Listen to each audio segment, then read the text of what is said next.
Okay, so I told myself that I was going to go to bed because I had a frankly terrible time at work today, and my body's been sore like nothing else.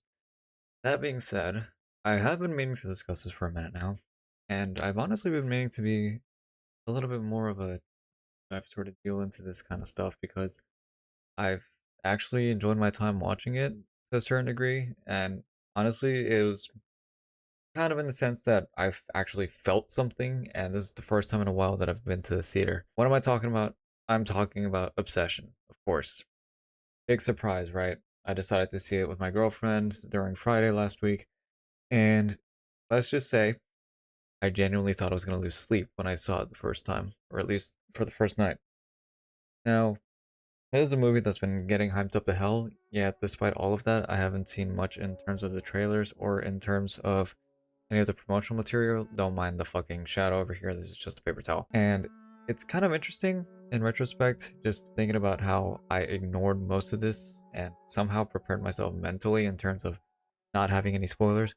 So do keep in mind, I do intend to talk about this film at length because it's genuinely a film that deserves to be talked about. It's a marvel and it's nothing but a victory for indie devs or indie directors, filmmakers, for anyone in the youngscape that is willing to create, really. Like, this is a very, very bright future, it appears, for young developers out there and young directors. So let's get into a lot of the stuff that I like. First off, the casting. You don't recognize a single person in here, with exceptions, because damn near everybody is pretty fresh. Everybody's young from what I'm aware of. Though I heard they only got paid in like the tens of thousands, which kind of checks out because with a film of this scope, it's not very it's not very big in terms of scope, and therefore it didn't have to be big in terms of budget. And the final numbers are actually mind-blowing to me. It turns out that the film was made for $750,000, and the main director turned down an $2 million offer in order to make the main character more of a good guy, which would have been more of a detriment to the film. Yeah, sure, there's something to be had in terms of like, oh, what would have happened if they went in this direction? But the whole idea for this director, I think his name is Curry Baker or Barker, he did not want any influence whatsoever from something that he himself did not take a part in. He pretty much made the film that he wanted to make the way he wanted to make it, which are words that have only ever been said by Christopher Nolan whenever he made Batman Begins. And it's great. It's genuinely great that he was able to make the film like this. And not just that, but it was kind of incredible the amount of storytelling that he was able to make within the hour and a half of film that he had. It's nice, and not just with that, but the soundtrack in this movie was pretty good too. It was distant, it was questioning, the true emotions going on in the scenes, and it brought sheer terror when necessary. The main one that comes to my mind is the track called You Wish for This. And those of you that have seen the movie will get immediate flashbacks to that one scene, which I will talk about. But man, the soundtrack at points was marvelous. It just really got you into the scope, the gravity of the situation, and the emotions of the characters. More so Nikki's feelings, because some people have to acknowledge that Nikki is just as much, if not more so, a presence than Bear in the film. And Andy Navarrete does an incredible job. I know that she's been aware of, or has been made, kind of known. I forget exactly the series, and I do apologize for that because I'm trying to think of all this on top of my head. I'm preparing to go to bed anyways. And and so she's not unfamiliar with being on camera, but still, her performance was fantastic. Like, she nailed the immediate switches of emotion really good. She brought immense energy into the scene whenever she's in, and she does not let go of the gas whenever she is doing something that really demands energy from her. Now, of course, there's a lot of discourse in terms of Bear, which is kind of interesting because it should be generally assumed that he's the main reason behind all of the film's events. Genuinely, literally nothing in the film wouldn't have happened if it wasn't for his decisions. and I will go into a little bit further detail. It might get into spoilers, but there's a certain tragedy to this that I'm also going to discuss as well, or at least I hope to remember to discuss. Genuinely, everybody gave it their all, and even with one of the shopkeepers in particular, he didn't know that the way that he handled it was going to work, and it worked out just fine. Everything was established well, like the relationships, the characters, the setting, the world. It was nice.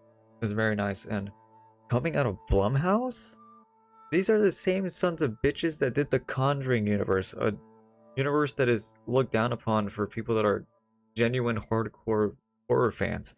Because what the Conjuring universe is more known for is, oh, here's jump scares and a mediocre plot that surrounds the God damn it, what is the name of that couple? The Warrens. The Warrens. I'm thinking about the fucking Warrens. They had what? The Conjuring, La Llorona, The Nun, and the Annabelle doll, like the Annabelle series of films. I haven't seen any of those movies, or at least I haven't seen all of them. The only one I've really seen from that universe is La Llorona, and that shit was a dumpster fire. I forgot if I saw it in theaters or not. I'm pretty sure I did. But even then, that shit did not scare me, or at least not that much.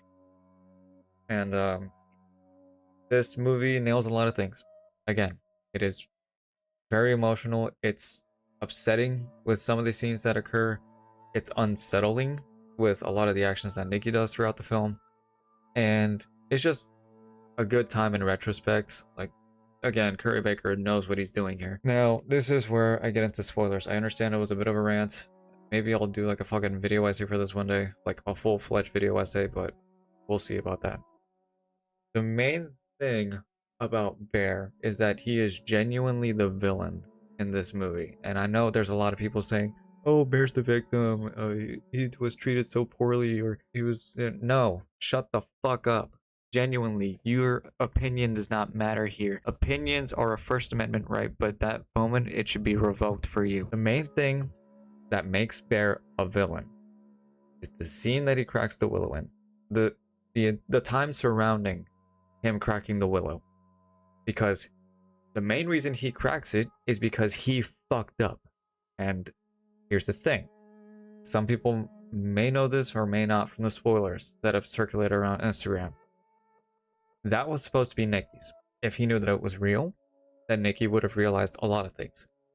She would realize potentially having a massive following in terms of wanting to be an author, because that was one of the main things that was a goal for Nikki.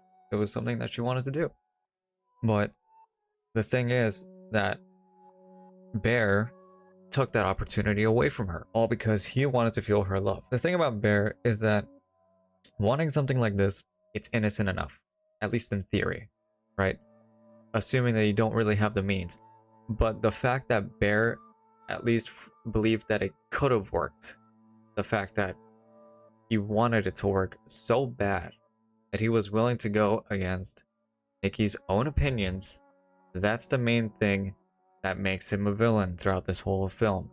That's what puts the blood of Sarah and Ian in his hands, not Nikki's.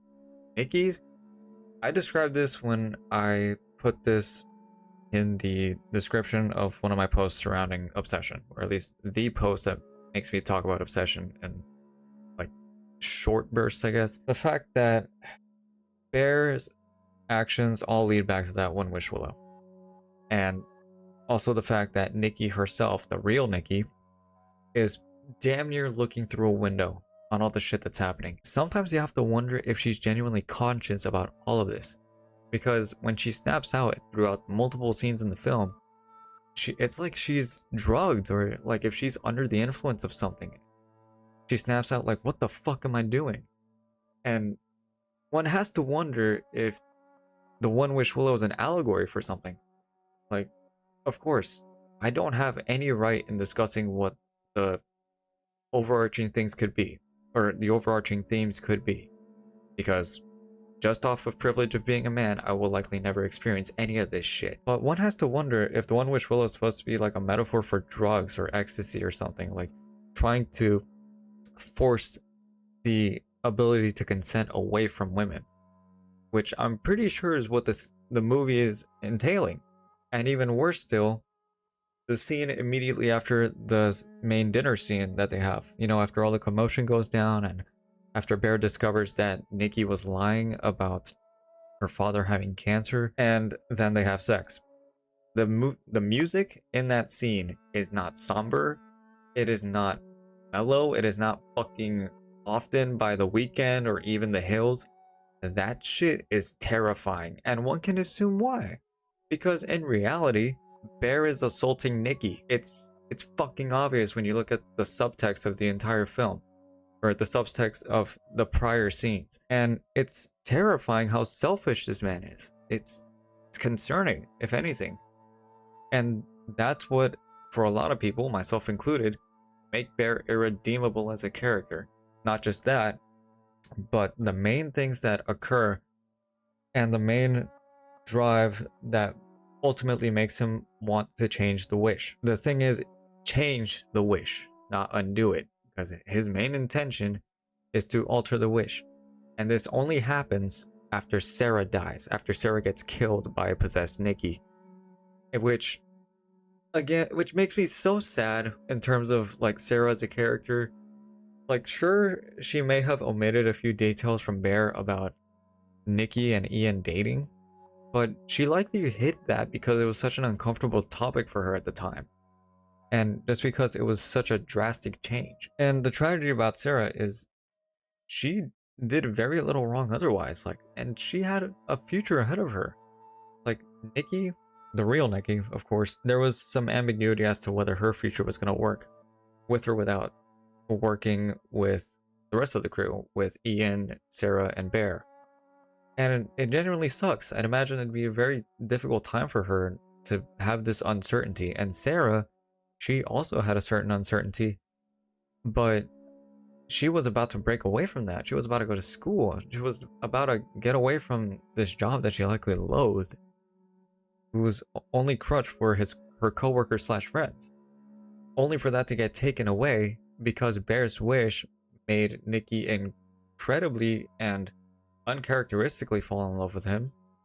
And seeing even Sarah and Bear, even casually next to each other, would cite an enormous amount of jealousy and would ultimately instigate her smashing Sarah's head in with a fucking brick inside of her own car. And I just can't help but think Sarah was done so dirty, man. Like, I genuinely cannot feel bad. And not just that, but the close-up afterwards, seeing her mutilated face.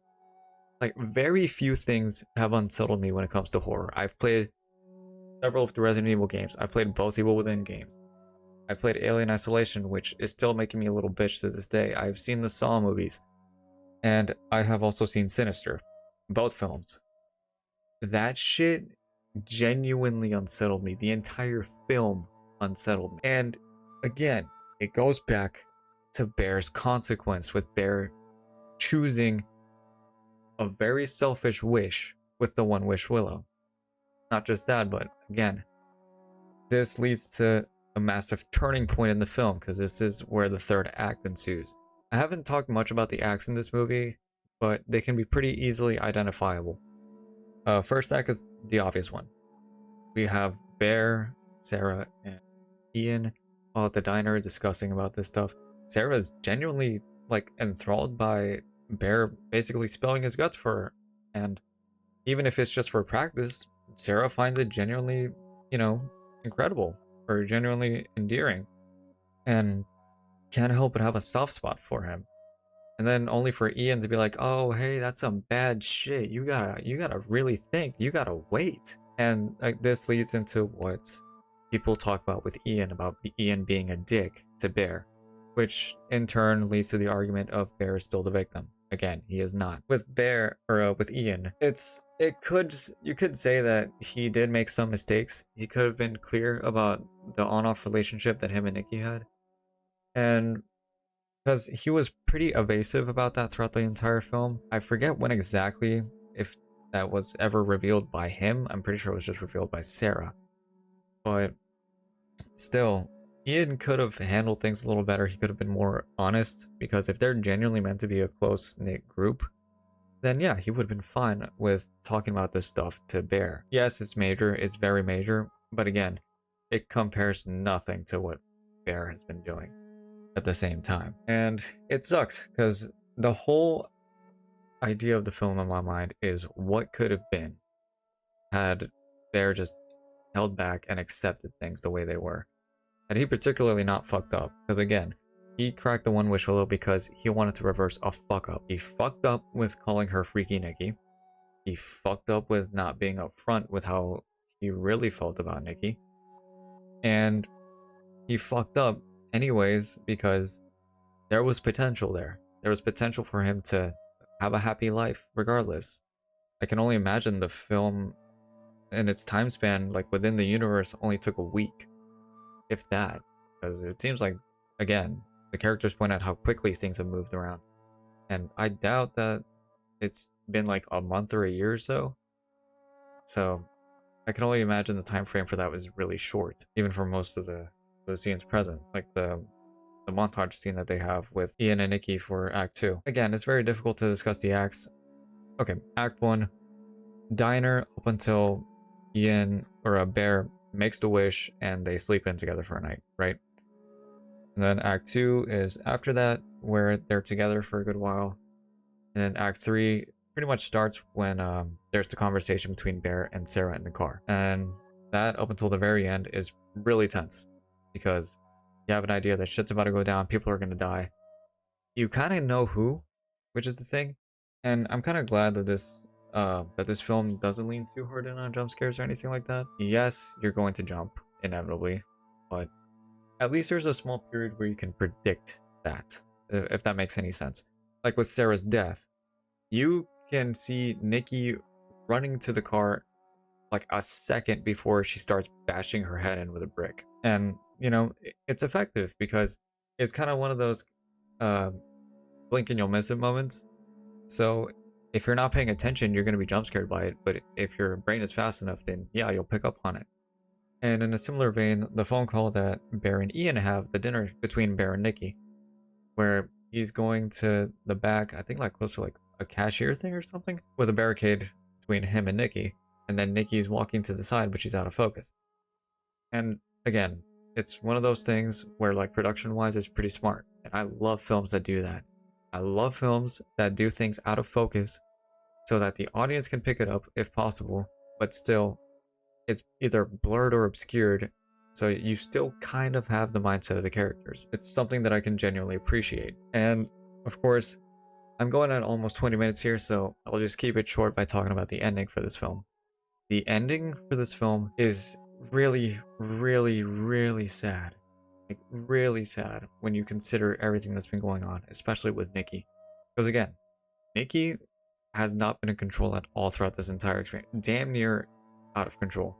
The only time she is when she's having these so-called panic attacks and when she's in bed as Bear goes outside to meet Sarah. Like, it sucks how desperate she is in this situation. She's damn near suicidal, and it's kind of plain to see why, because Bear went from this little brother figure, like a downright lustful man that only had the illusion of love with Nikki, never anything real. And the genuine Nikki clears that up with him. And I imagine it was a very tough thing to do for Bear to listen to. And I imagine very easy for Nikki, considering how this has been built up throughout the entire movie. And it sucks. Or at least emotionally it sucks, but you can see the justification here. The other thing that leads into Bear being a prick is the way he reacts whenever his friends die, whenever Sarah and Ian. It's like a stillness. It's like, oh, damn, this is just happening before me. That kind of attitude. It's a similar deal with Sarah, even with how drawn out, how grossly drawn out that scene is. And with Ian, with how quickly his death came at the hands of Nikki with a fucking revolver. You have to wonder sometimes if the possessed Nikki per se is really an extension of Bear, because the title Obsession is not at all about how possessed Nikki is in this fake attraction to Bear.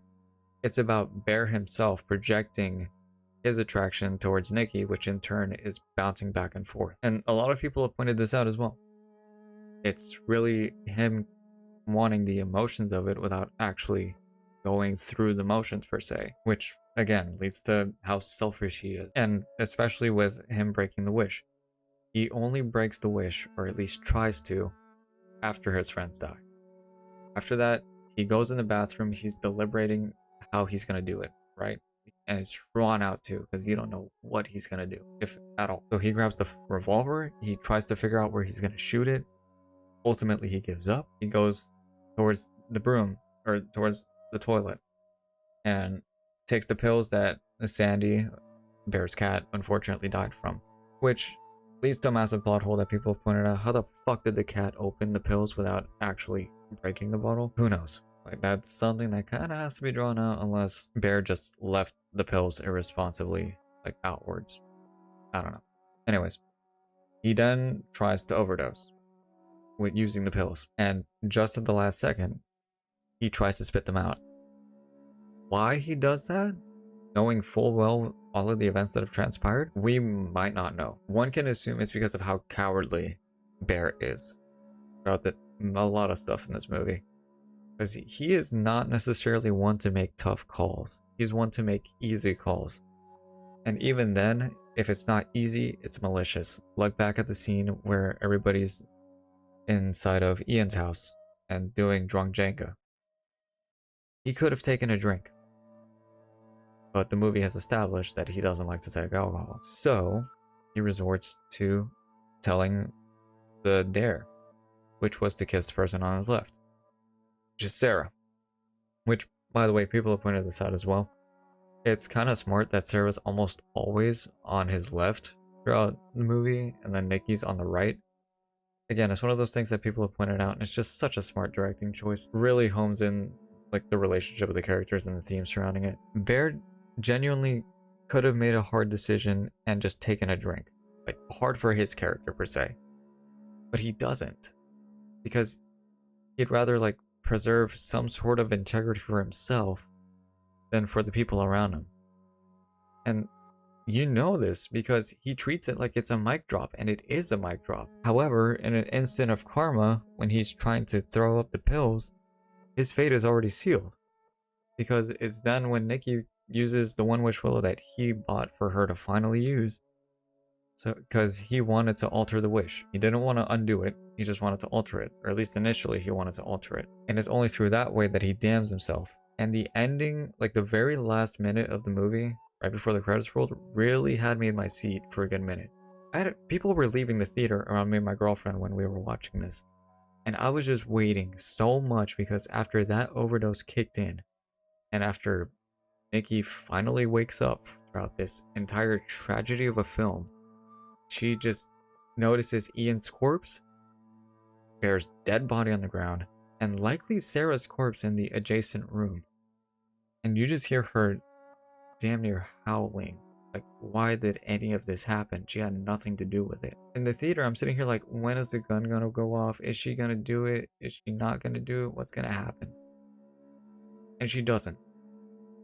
And that was the toughest minute of my life watching that movie. Sarah's death was super hard to watch.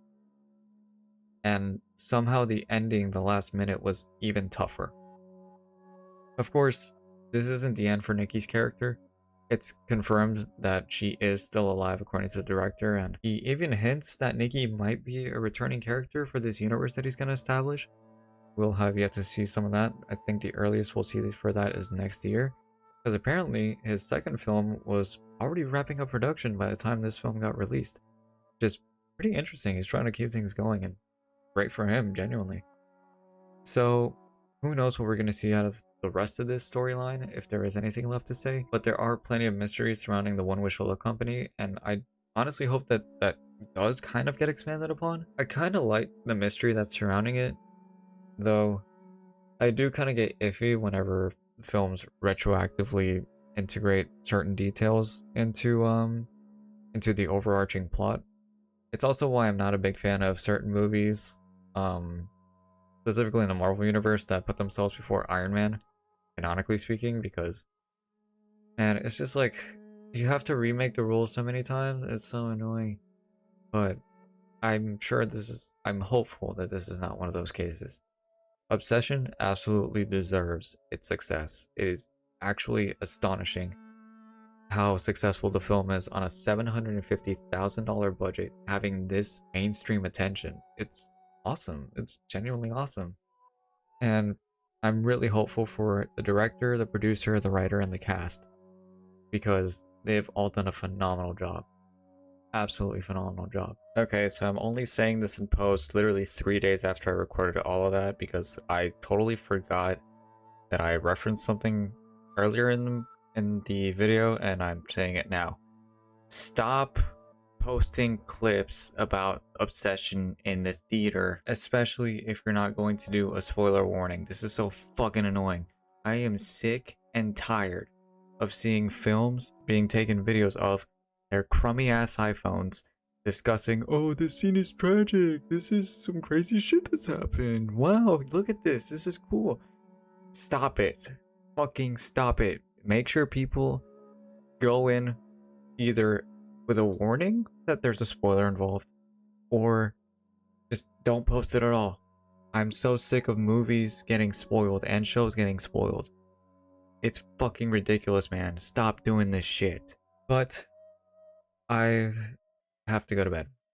I really do. Because, again, I've been ranting about this for almost 30 minutes now. And I want to compose my thoughts a little better. Maybe one of these days, whenever it goes on digital. I think it goes on digital next week. But I would want to get this on Blu-ray. I think it'd be pretty cool. If only to collect, because it's one of those films that it's so tough to watch that I don't know if I'll watch it a second time. My fucking friend is an absolute masochist. He's thinking about watching it again in theaters. I'm sitting here like, dude, you cannot watch this with a straight face even the second time. It is such a hard film. It makes you wonder what could have been. It makes you wonder why Bear is the person that he is. But ultimately, what do we know? If anything, this should just make us excited for what's going to be around the corner. But we'll have to wait and see, because we have a lot of waiting to do. But that's it. I just wanted to rant about this film because it was genuinely incredible, and it's like the first time this year that I went to the theater, and I'm glad it was an absolute treat. So, yeah. Y'all take care of yourselves, and I'll see you when I see you.